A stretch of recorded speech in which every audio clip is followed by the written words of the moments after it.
Welcome to the Artie's Attic Warehouse 13 Fancast, where a steampunk girl, a lifelong sci-fi fan, and a rocket scientist chat about the popular 2009 sci-fi series. There's never a dull moment with the agents dedicated to protect humankind from unexplained phenomena that manifest their powers in special objects. And there's all those friendships and relationships along the way. Grab a cookie while you can. Hope you don't smell fudge. Gear up with your Farnsworth, Tesla, and neutralizer, and let's have some fun by snagging it, bagging it, and tagging it.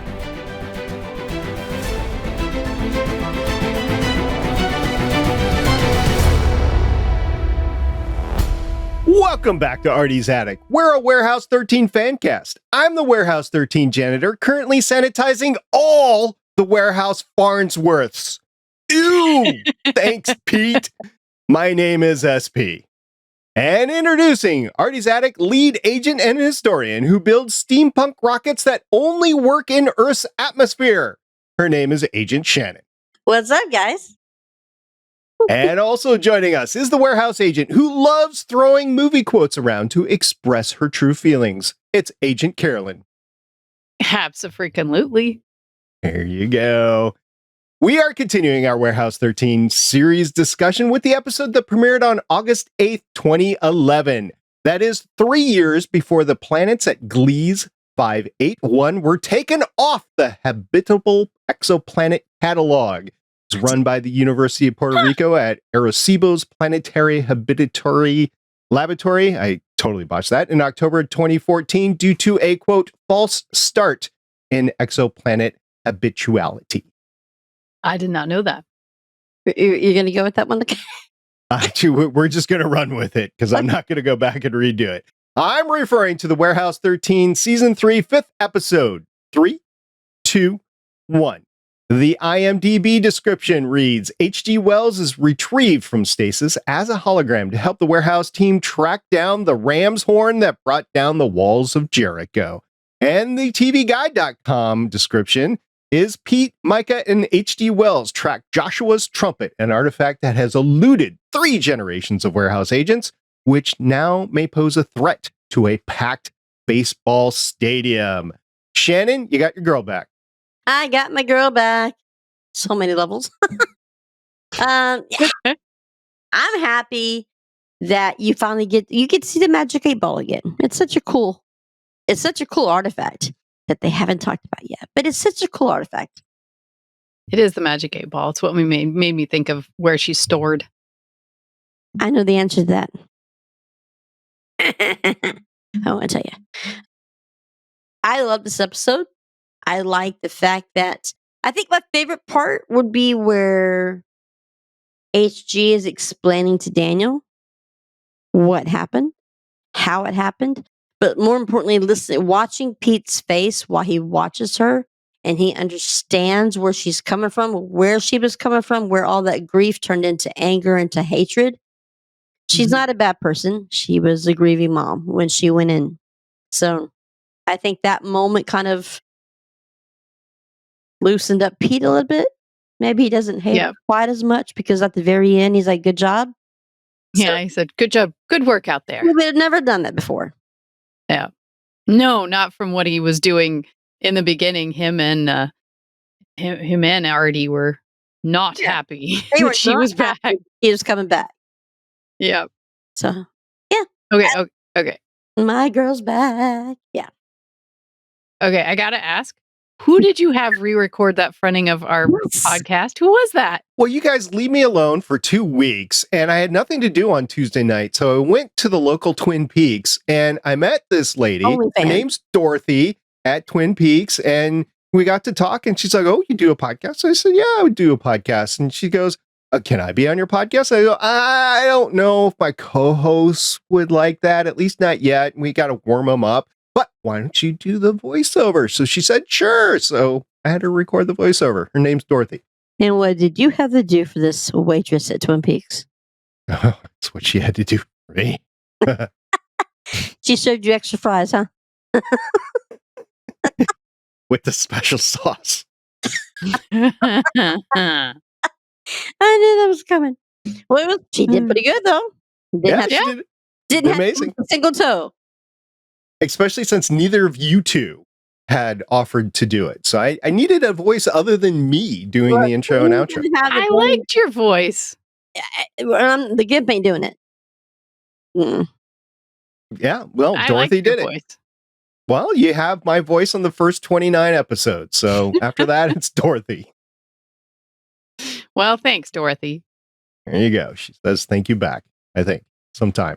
Anyway, what do you think about the episode? Carolyn, you haven't said anything yet.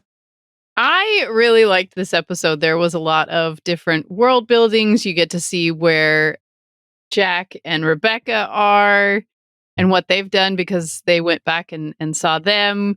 You got to get a little insight into HG when she was still working for Warehouse 12 and the science she was doing and how much she wanted to make the future better and go up in a space rocket. And some of my favorite lines were, "Is there a man in London you haven't charmed?" Yes, there's one. She says, yes, Oscar Wilde, but not from lack of trying. Do you know the reference to Oscar Wilde in Warehouse 13? Because he's gay. Well, but also he wrote something that we've talked about before. I don't remember. Oh, speaking of not remembering, I do have to correct myself from my last podcast. We were talking about the show Leverage, and I said that I hadn't watched it. My brain must have been not working because I have watched Leverage. It's really good. And I've also watched Leverage Redemption. So only one of us could be the forgetful person here. You know what? It must be catching because I listened to it and I was like, oh, geez, I totally watched that show and it's a really good show. And it's on Amazon. Anyway, please continue. This is from Wikipedia. Oscar Wilde was an Irish poet and playwright. After writing in different formats through the 1880s, he became one of the most popular playwrights in London in the early 1890s. He is best remembered for his epigrams and plays. His novel, The Picture of Dorian Gray, and his criminal conviction for gross indecency for homosexual acts. So, yes, he's homosexual. You pointed that out, Shannon, but also the picture of the orange color thing. The Picture of Dorian Gray. It has been referenced in this. No, but it's been referenced. Wasn't that when we had one of the caller, one of the people call in and say that the orange was you could. Yeah, orange is good, purple bad. Or was it the other way around? Okay. You might be right. Let me check. I've got it written down. Purple is good, orange is bad. Okay, yeah. I thought orange was bad. Age Before Beauty. Remember that episode? Yeah. Mm-hmm. Yeah, that was when The Picture of Dorian Gray came in. Oh, Memory camera. Yes. I remember that. So one of the other good lines was HG saying, "Why do so many men prove to be so untrustworthy?" And was his name Worthington, her partner at the time, said, "Maybe it's because you bring out the devil in all of them." Yeah, Wilcox. Do you recognize him? Wilcox, thank you. No. Should. Well, I don't know if she's seen it, but the spin-off of Doctor Who is Torchwood. Oh, yeah, no, I haven't seen it. I didn't think she had. Oh, well, he plays one of the really good characters in Torchwood. To John, he plays the love interest of John Barrowman. Yep, Iato Jones. Okay. He did really well as our partner here. So I like that. I love that you get to go back into the 1800s, right? We're in the height of the Victorian age. You get to see that she said it's been 2 years nearly since her daughter's passed, right? But she still is happy and excited, and she's out there looking for ways to go to the stars. She's looking for ways. But ultimately, her hidden agenda hasn't quite come out yet because they talk about, I don't know if they've already said, but she got an agent killed in the search of looking for ways to bring her daughter back. But this still, you can tell she's a really good agent, even in 1893, Warehouse 12. I mean, it was him and her. The Horn of Jericho, of all places. Yeah, Joshua's Trumpet was what it was called. So you bring up a point about her daughter's death. There's a whole bunch of inconsistencies in this particular episode. Bubble guppies.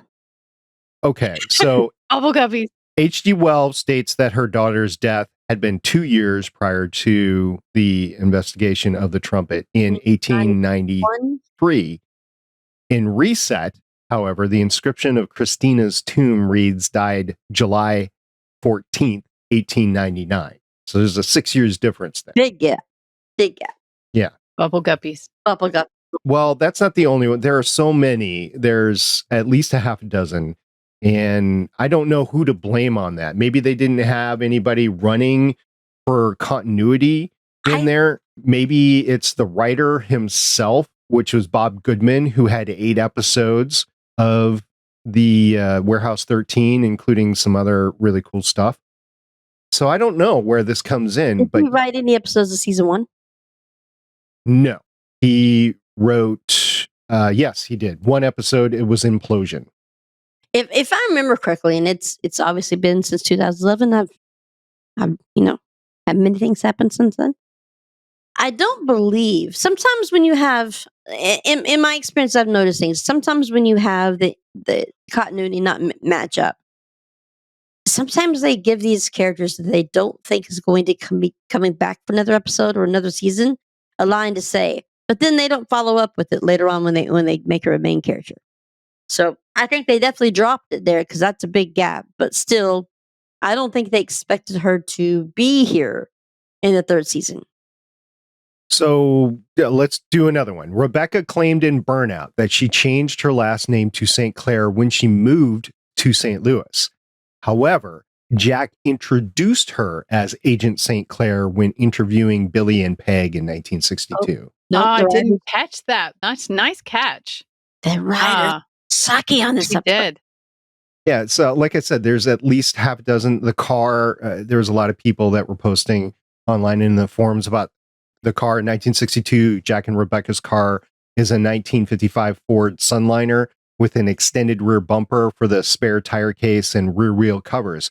But the rotted car in the present day has a short bumper, no spare tire, and no wheel covers in it. So there's, like I said, lots of budget cuts. Inconsistencies. Let's just throw some cars out in the field and go for it. Action. It was budget cuts. They couldn't get the same car. Bubble guppies. I'll tell you. You like this, right? So Jack's body from 1965 was recovered in 2009 with a 6-pointed badge for the Secret Service. He was seen with a different shield badge in 1962, which is seen upside down.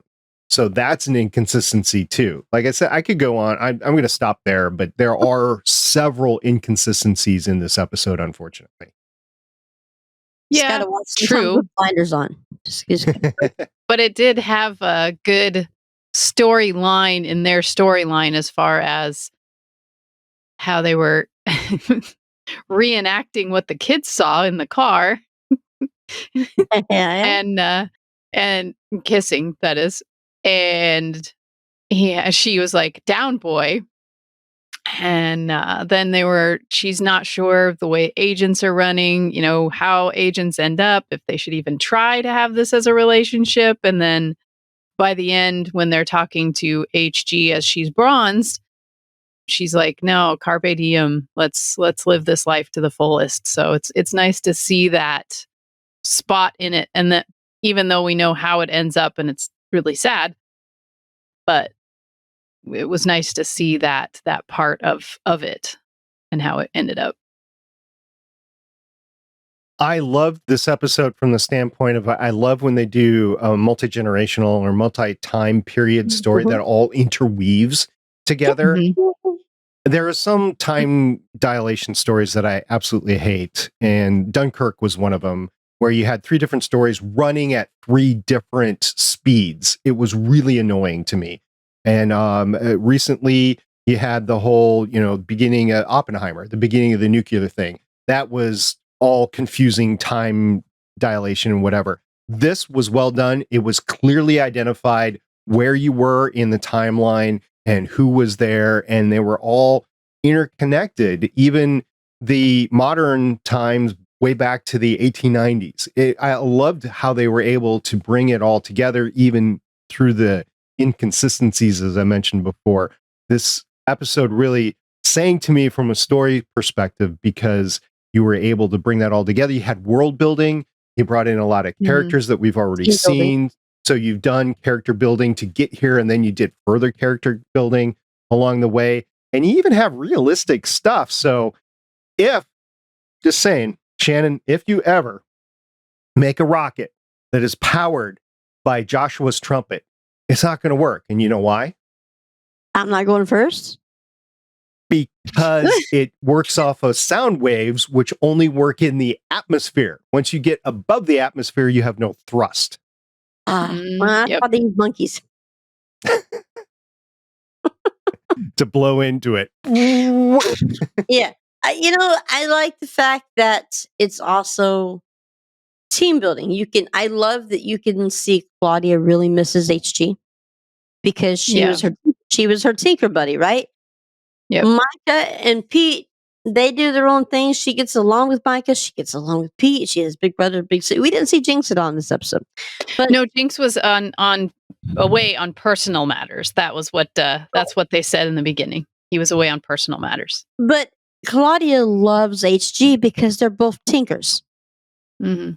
They both can tinker. They can both sit down. She could take all these problems with her, and HG will take the time out, and they'll work through something and they'll create something. So you could tell that she misses her. And it's like at the end when she's like, what am I going to get yelled at if I said this is kind of nice? And Artie's like, don't get used to it. Yeah. And you can tell that HG was very happy to see Micah, and that they were both happy to see each other. And Pete was not. He walks right through HG at one point, says, we don't need her. We can solve, on purpose. We can solve this without her. We don't need her. And Artie's the same way. He's like, no, we can just solve this without her. We don't need that. We don't need her. And she's like, how is your shoulder? Yeah. How's your shoulder? And even though he does say, all right, HG is coming with you. He almost hands the magic 8-ball to Pete, and then he's like, and hands it over to Micah.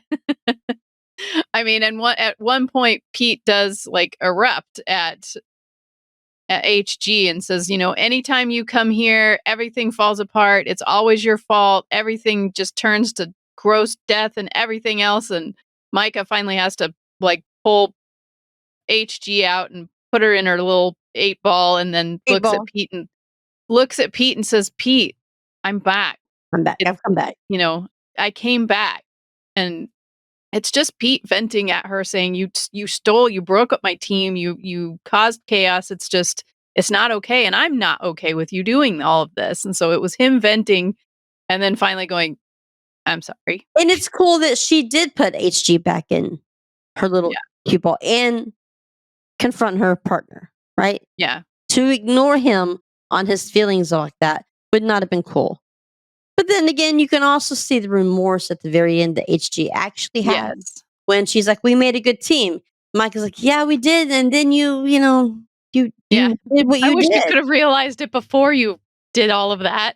Until you schmucked it all up. We could have been a great team. We were a great team. So I love this episode. I love the team building. I love, like I said earlier, I love the redemption that Pete gives HG at the end because he has a better understanding of where all of that was coming from. Just small. Just SMO, small. But, and again, my girl Micah is dressing like HG with her with her straight hair, and she's wearing the boots and the tight pants. And did see Pete when they went to investigate the billboard that was half blown away with the person that disappeared.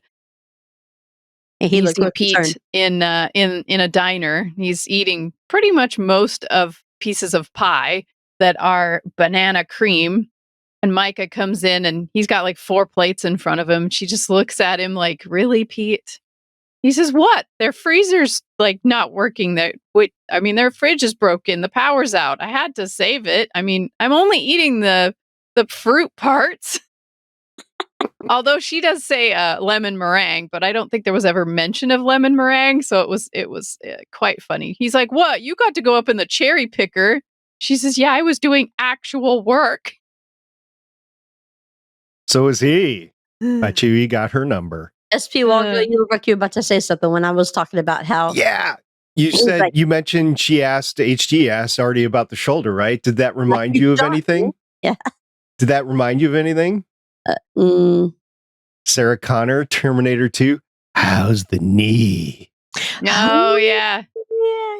Yeah. Like you shot me. Technically, you did that. Technically, you did that. By the way, this episode was directed by Chris Fisher. You might know him. We've talked about him before in last season. He did 13.1, but he has a total of 23 directing credits, which started in 2002, including an episode of Chuck, 2 episodes of Eureka. We'll see him 8 more times for Warehouse 13. Did an episode of Supergirl, 17 episodes of Person of Interest. That's why I know him. 2 episodes of Inhumans. We won't hold that against him. I think I've said that before.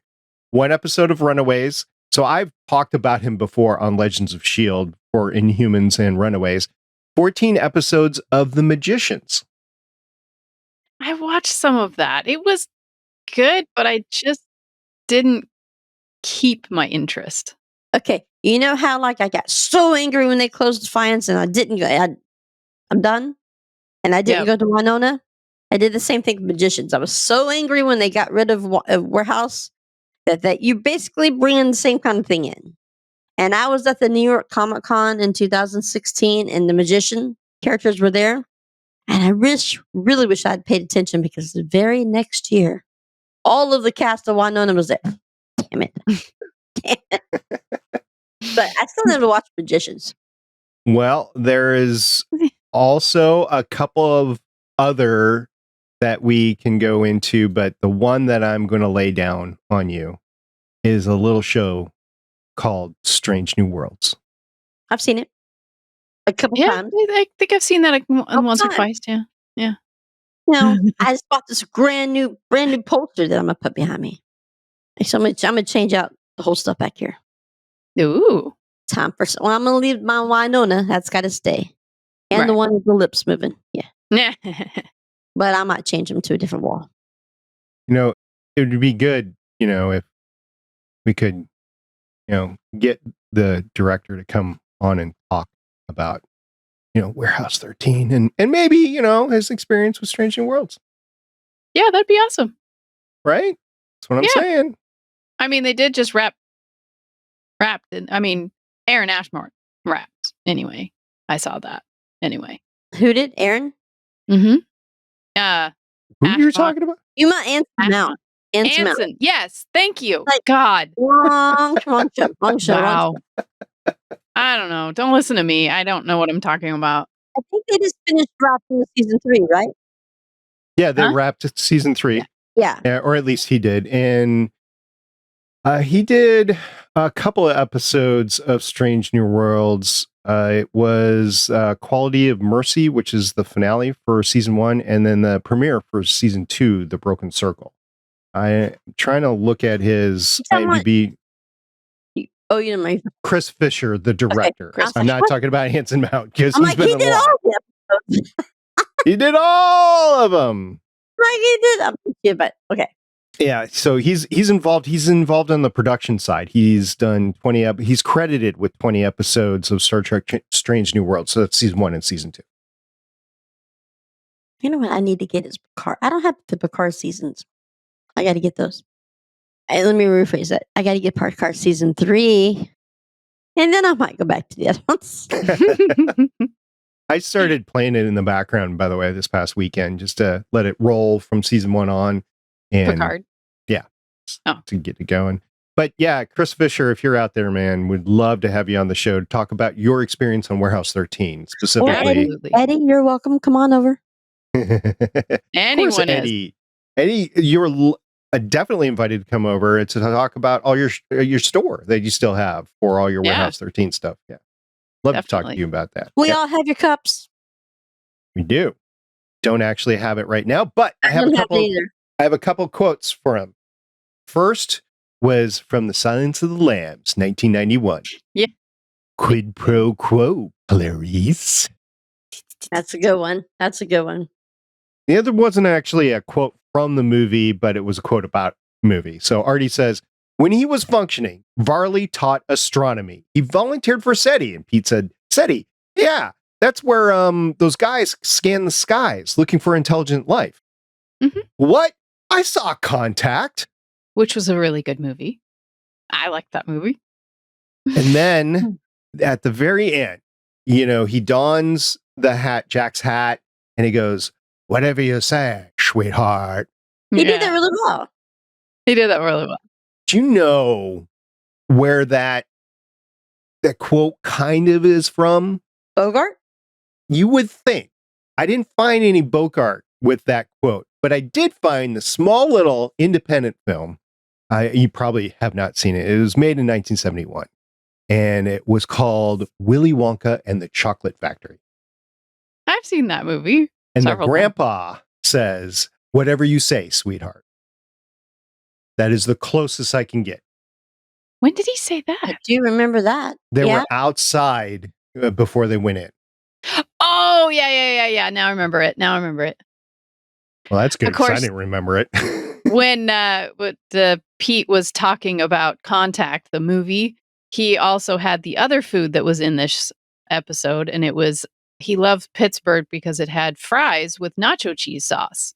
And of course, while they're talking on the Farnsworth, a big blob of nacho cheese sauce falls onto the Farnsworth, which he then has to lick off the Farnsworth because, he doesn't want to waste it. And then another one of my favorite lines. I'm just going to pretend we have a big dog. Kind of really Claudia. Well, we kind of do. And then you see Micah later with her shirt going, ree, ree, ree, ree, ree. That's a good line. Yeah. We're just going to pretend we have a big dog. Well, we kind of do. So, Shannon, you like history. I know you do. I Right? do. Yes. So, I was wondering, I didn't really connect with this Allegheny Field. I was like, that doesn't sound familiar to me whatsoever because Pittsburgh, I knew the stadiums in Pittsburgh. You got Three Rivers Stadium, you got PNC Park. I'm like, I don't know Allegheny Field. Well, I went to the interwebs and this Wikipedia article came up of list of baseball parks in Pittsburgh. Well, there was a team called Allegheny, which was an independent team in the Pittsburgh area. early 1900s. 1876 through Yeah. 1879. I wanted to say 1878. So for 2 seasons, basically. And then there was 1884 through 1886. They moved into the American Association, which then moved to the National League in 1887 through 1890. So, yeah, and then it was the home of one game of the 1885 World Series and one game in the 1887 World Series. So there was an Allegheny Park way back when, over 100 years ago. It's a coincidence that they chose the very team that was up and going in the Victorian era. Pretty much. Yeah. Yeah, and he was convinced he's going to let the aliens know that he is here with that horn. Wasn't it such a cool scene when she walked through the field? Yeah, through his kind of shield around him. Make him think she was an action alien. Yeah. I thought I thought what Pete was trying to do was get him to shoot HG because you can't shoot a hologram. The bullets would go right through, right? Mm-hmm. But that wasn't actually what they were getting at. Right. He was trying to show, because Daniel talked about the aliens took my dad. Mm-hmm. So he needed an alien to come and explain to Daniel what happened. So, being the fact that he can't hurt her, being the fact that he can't touch her, and if that's what he imagines taking his dad, then he's like, because Mike is like, no, she didn't do. He's like, I know, just play into it. Yeah. That's my. That's not her fault. Yeah. Yeah. One of the other funny lines was as Pete and Micah are looking for evidence of the horn in Ohio, Pete looks, I found brass, and tosses it at HG. Right And then he there. goes, see, I forgot. You can't catch it because you're in Scary Regent prison. Scary region prison. I can't. Damn it. That was actually pretty almost horrific at the end, where they merged into her as being bronze in the 60s. Mhm. Yeah. When you see her face come out, and then you see the bronze go in, Yeah, Mm-hmm. and she looks like she's in pain. she did. She was in pain. She'd lost her daughter and she couldn't figure out how to get her. And then she caused the death of some other agent. I mean, that would cause me to be in pain, I think. I don't think she's fully learned her lesson, though. I mean, I think Artie and Pete both are justified in their distrust, because she has stabbed them in the back huge once, lot. and before that as well. So she hasn't been on the level with everybody the entire time. I think everyone is justified. I think they are justified for that reason. I think she can be redeemable, and both Claudia and Micah know it. And I think she has learned her lesson and she feels remorseful. It's just going to take the rest of her time to show it. And we are, 5, 6, 7 episodes into the season? 5 episodes, and there are a total of 12 plus the holiday episode. So it's 13. By the time we get to episode 10, episode 11, definitely 11 with Emily Lake, that's when she gets redeemed through the entire series. That's the beginning of it. She gets redeemed completely in episode 12. So she's learned it. And more importantly, like we've always talked about in the past, how the warehouse is a character. The warehouse knows it and redeems her. And that's more important than what Artie thinks of her. I found it when HG was talking about, how they figured out the horn, and she says, well, I was entertaining my brother again after he was basking in my glory of writing this book, and he's down there with all these women strewn over him. And yes, Charles, I'm very interested to hear your story, Charles. Ladies, don't let him leave without knowing what he's got cooked up. But her partner comes in and says, we found a curiosity. You see Claudia, a curiosity? Yeah. A ping, darling. A ping, darling. No, we will not be focusing. Yeah. And then as she starts quoting other things, as my friend Mr. Doyle says, the game's afoot. She drops these things. Do you know why a woman's diary is always face down? Yeah. Sneaky the bastards. I'm glad. I actually forgot what episode's coming next, but that's how it is because I normally watch it like the day of, so it's fresh in my mind.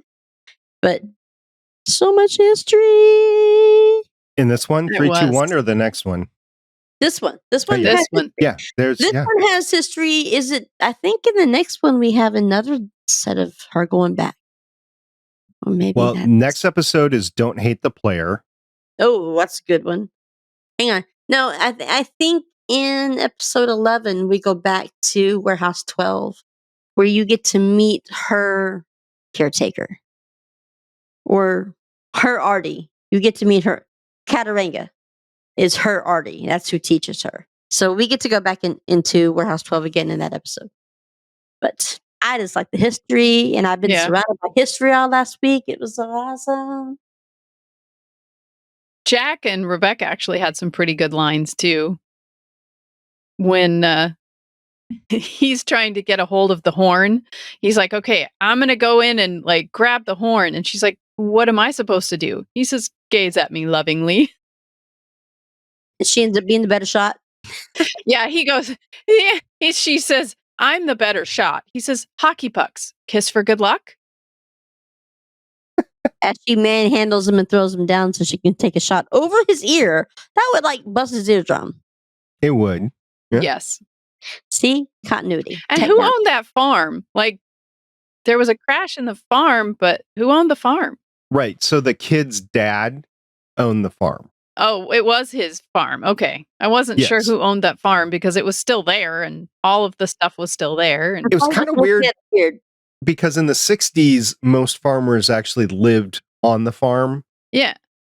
And I know this because my family's farmers and they used to live on the farm. So I know farm life. But eventually, it has transitioned to not everybody lives on the farm. They'll go and farm land, kind of like corporate farming, but you do it as a family and you don't live actually on the farm because you're just leasing or renting the particular farm out. You're not actually, you don't own the 400 acres or whatever it is around the farm, but you did back in the 60s. And especially in Ohio, there is no town. I looked it up. I'm like, I could go to this town. I was wondering. If no, I was curious. There's no town. Something. There's no town. Greenville or whatever it is. Nope. Like most Hallmark movies. There's some that are around. And yeah, Hallmark movies. They're still doing the Friday holiday thing. And what is Williams? She was in, I want to say Christmas Village, and that is Evergreen. Christmas in Evergreen.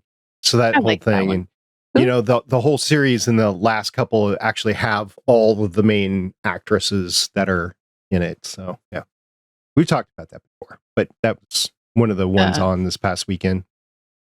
The another funny part at the end was when they were celebrating and Claudia starts spinning around in Artie's chair.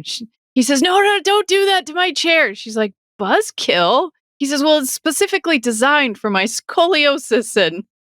And then he lets her sit in it versus trading chairs with her. And he's explaining, she's like, stop, don't go any lower. Don't go any lower. Literally, lower. Yeah, I think this is all a well-rounded episode. Yeah. I'll agree. I had fun. It was a good filler episode. It was a good way to introduce HG back into it. It was a good way for the team to get back together. And because they really haven't seen an episode where they've talked about it, other than the first opener of season 3, and Pete was still kind of angry with her. Okay, yeah, thanks. We don't need you now, right? Remember, he was angry with her. Mm-hmm. But other than that, yeah, I don't think we've had an episode where she's excited. No, I lied. She was excited to know about the new recruit. Oh, we have a new recruit? Artie's like, don't do that. Yeah, you don't get to know. Yeah. The only other episode that they did was when they had the eyes that got blue like the lightning. When Pete reverted to a little boy. Oh, yes. And he lost his memory. Yeah. Oh, yeah. Well, next time, we've already said it, don't hate the player.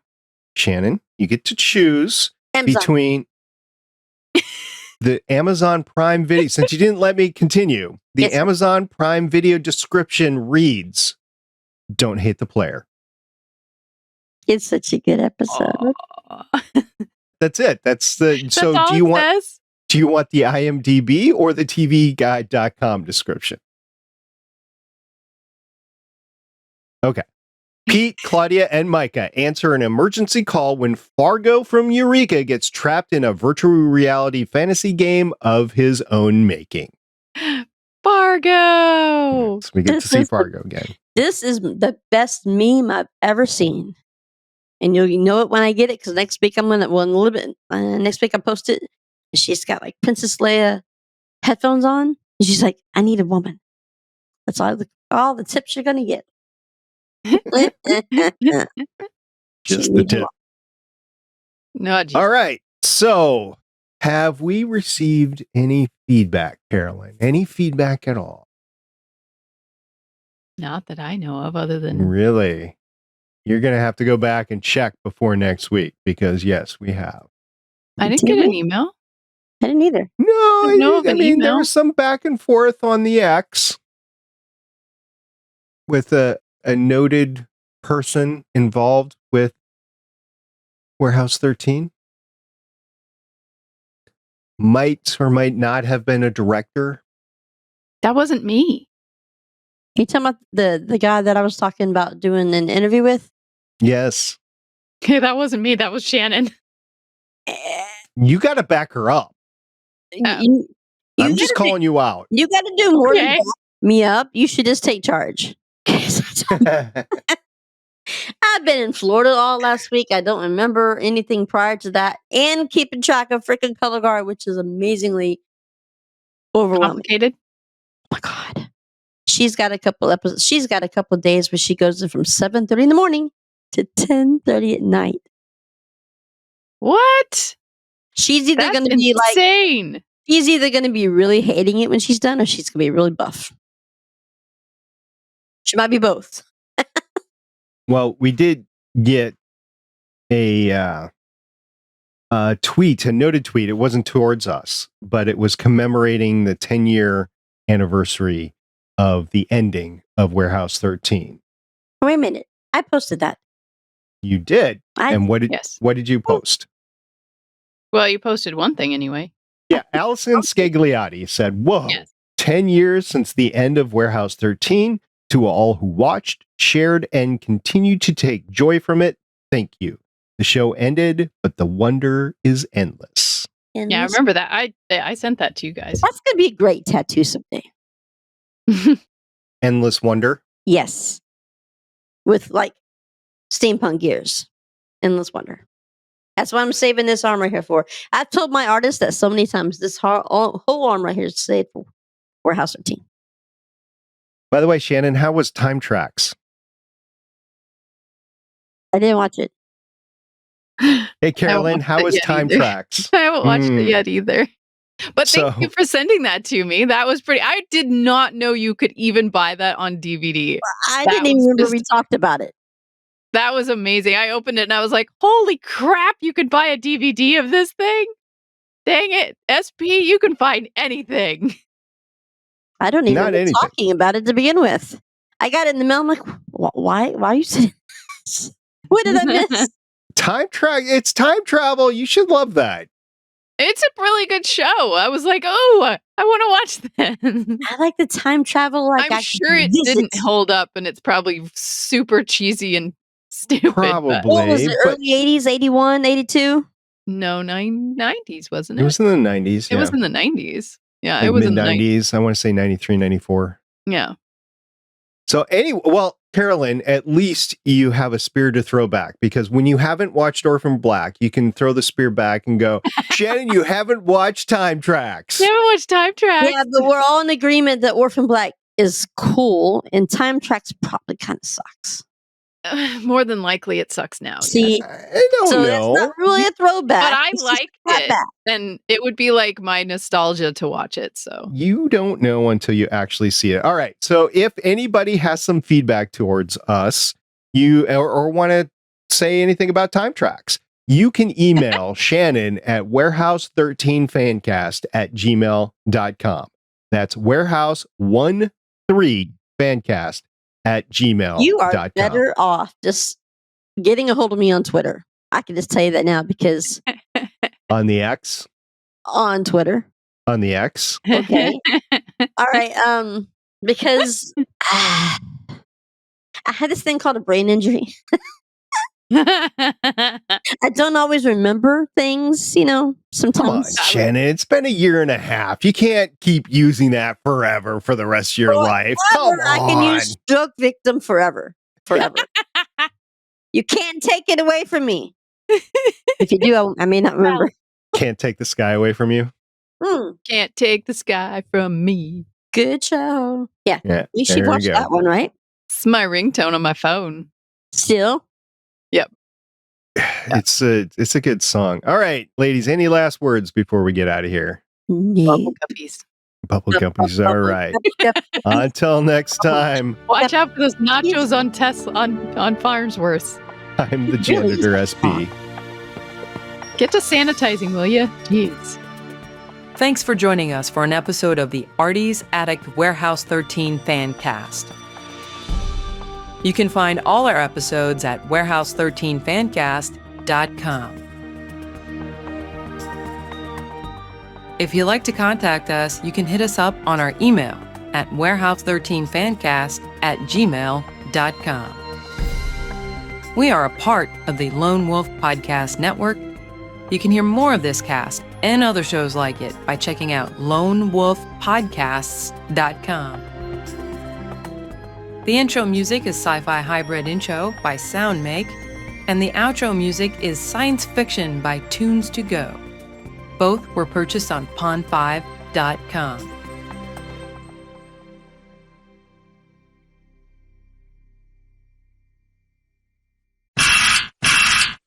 There's no camera in the what is this program? StreamYard. It's just based on Chrome. Error. Okay. Hey, Sean. Hello. Dude. So I've had success in the past for closing the browser and bringing it back. Oh, there you go. No. Yay! Hey, look at Sean and Shannon. I just needed to wake him up. Sorry about that. that is true. No. Sorry Okay. to wake you up from your slumber. Well, I'm old now, so it's about Dude, it's. we're the same age. Don't talk to me about age. Oh, you got a couple of years on me, don't you? Yes, I do. Shannon and I are the same age, so Do you start with a 5 yet? Oh, yeah. Do you? Yeah. You look great for starting with a 5. Oh, thanks, man. right? Way That's to what I butter said. me up. Well, no, you do. You look great. What is it you want, Sean? Oh. Look, I've got boxes behind me full of microphones. I got all kinds of shit. And I got my Technicolor mixer over there. I'm doing pretty good. So you're saying you don't need a car? Something like Yeah, well, not 1/4 scale or 1/16 scale. No. You should have seen his face when he pulled that thing out. Yeah. Did he live stream it to you or something? Oh yeah, no. Well, he was on his phone and he's like, "Dude, what did you do?" And I said, "I didn't do anything to you." Because a lot of times we'll do the same thing you do. We'll gag gift each other, Yeah, right? right. And I said, "I didn't do to you." He goes, "No, what did you do?" I said, "I didn't do anything." And he goes, "SP." Uh-oh. All right, hold on. Yeah. Huh? It's red because that's the color you picked for your thing. I just say continue, so red works. That's fine. Yeah, see, now it's all blue. That's fine. And then I don't know why does it say error? What did you do? I clicked on go. That narrows it down for me. All right. So this sounds like me and my family's IT when I'm helping them. Ball. What did you click on? Yeah, and then she could only see the magic 8 ball. And then we went to settings, and he said, "Click on the camera and see what settings options are there." And there were none. yes, that's because see down here at the bottom where it says stop cam, you didn't hit start cam, so it didn't. It like I had everything all hooked up. I did not anticipate you wouldn't hit the big red button. When you already know what I do. I mean, Shannon, how are you going to do your OnlyFans page when you can't start the camera? All you need is bananas. It's true. Holes. All you need is bananas. I like it. I do have friends who do that. Pomegranate. I surmised that the problems you guys were having was a hardware problem. I just don't think that little Probably. box. I don't think that little guy would hold it. The little squirrels just weren't running fast enough. Well, that hamster was on the wheel and he was tired and arthritic and it was a problem. You just didn't give him enough glucosamine that day. He was asthmatic, getting his inhaler. So we, Captain, can it do it, Captain? the little hamster was having a problem. So this is the computer you were on before was named Dell Black, inventively. Now this one, hold on, I'm going to move you guys, so take a ride with me. Oh, This one is named Blondie for yeah. obvious Ah. reasons.